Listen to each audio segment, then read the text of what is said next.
My name is George French. My name is Tammy Blankenship. My name is Pat Meyer. My name is Michael Frazier. My name's Sandy Branch. My name is Sally Hanslitz. And I was in Milwaukee, Oregon. In Cheney, Washington.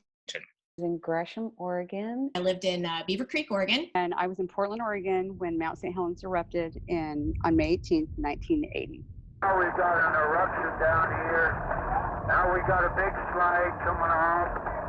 The slide is coming off of the west slope.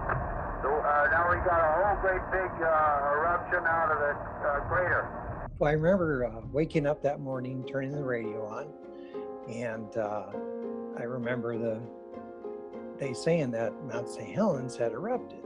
And I wanted to see what it looked like in person, up close. So I put the family in the car, and I didn't notice how big it was until I got just past Foster. And you could look off to the north and see it, and I went, oh my goodness.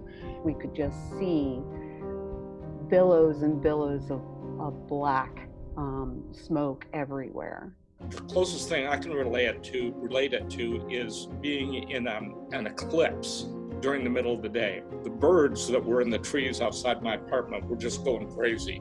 They were just flying all over the place and acting really, really strange. It's just something I've never seen before. I just felt in awe of the power of nature. We're sitting in the plane, and the pilot announced, in case you didn't hear about this, Mount St. Helens is exploding. And if you look out the left-hand side of the plane window, you will be able to see it as we lift the plane up. And then it reminded me of the atomic bomb that I had seen in the movies on the pictures. What I heard was that we were the last plane that left that day. This is a special report of the King Broadcasting Network, live from KGW News 8 in Portland, Oregon. We now have reports of heavy ash fallout from as far away as Butte, Montana.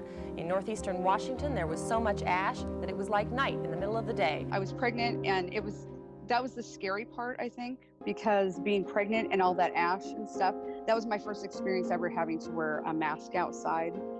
For years, I couldn't, I would go to clean out the inside of my car and there'd be ash someplace. How did it get there? It was just such fine particles. It got into everything. You couldn't even sit down anywhere out in public or lean against anything without getting a bunch of ash on you. My dad, when he worked in downtown Portland, he took 16-ounce Pepsi bottles with him and filled those up. So I think to this day, they're still in his kitchen somewhere.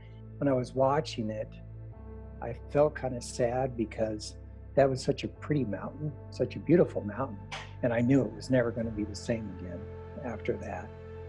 The one thing that I will forever remember is the landscape change. Visually from above and seeing how everything looked gray and like it was the surface of the moon. All of the trees were stripped like somebody had sucked chicken off of a chicken wing, a bone, and they were all laying perfectly flat in the direction of the blast. If I had to describe it in one word, I would say it would be astounding. Spectacular. Unforgettable. A very, very emotional thing that I'll never forget.